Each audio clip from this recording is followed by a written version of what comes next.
സംസ്ഥാന സർക്കാരിന്റെ ജനദ്രോഹ ബജറ്റ് നിർദ്ദേശങ്ങൾക്കും ഭൂനികുതി വർധനവിനുമെതിരെ ധർണ സംഘടിപ്പിക്കാൻ കോൺഗ്രസ് ഫെബ്രുവരി 19 മണ്ഡലം കോൺഗ്രസ് കമ്മിറ്റികളുടെ നേതൃത്വത്തിൽ സംസ്ഥാന വ്യാപകമായി വില്ലേജ് ഓഫീസുകൾക്ക് മുന്നിലാണ് ധർണ നടത്തുന്നത്. സംസ്ഥാന സർക്കാരിന്റെ സാമ്പത്തിക പ്രതിസന്ധി മറികടക്കാൻ ജനങ്ങളെ പിഴിയുകയാണെന്ന് ആരോപിച്ചുകൊണ്ടാണ് കോൺഗ്രസ് കമ്മിറ്റികളുടെ നേതൃത്വത്തിൽ സംസ്ഥാന വ്യാപകമായി ധർണ നടത്താൻ തീരുമാനിച്ചത്.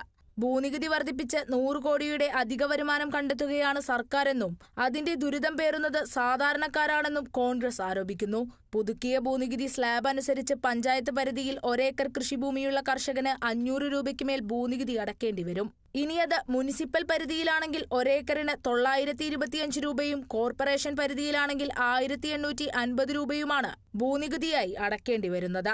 ഇതിലൂടെ തന്നെ സാധാരണക്കാരനായ കർഷകന് ഈ കനത്ത നികുതി ഭാരം താങ്ങാവുന്നതിലും അപ്പുറമാണെന്നും ഭൂനികുതി, വൈദ്യുതി നിരക്ക്, വെള്ളക്കരം, കെട്ടിട നികുതി എന്നിവയെല്ലാം വർദ്ധിപ്പിച്ച ശേഷമാണ് കിഫ്ബി വഴിയുള്ള പദ്ധതികൾക്ക് ടോൾ ഏർപ്പെടുത്താനുള്ള നീക്കമെന്നും കോൺഗ്രസ് പറഞ്ഞു. കഴിഞ്ഞ 5 വർഷമായി ക്ഷേമ പെൻഷൻ വർദ്ധിപ്പിക്കുകയോ മുടക്കം കൂടാതെ നൽകുകയോ ചെയ്തില്ല.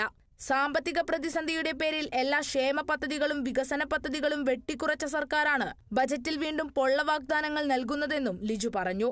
ഇതിനെതിരെ പ്രതിഷേധം സംഘടിപ്പിക്കാനാണ് മണ്ഡലം കോൺഗ്രസ് കമ്മിറ്റികളുടെ നേതൃത്വത്തിൽ സംസ്ഥാന വ്യാപകമായി വില്ലേജ് ഓഫീസുകൾക്ക് മുന്നിൽ ധർണ സംഘടിപ്പിക്കുന്നത്.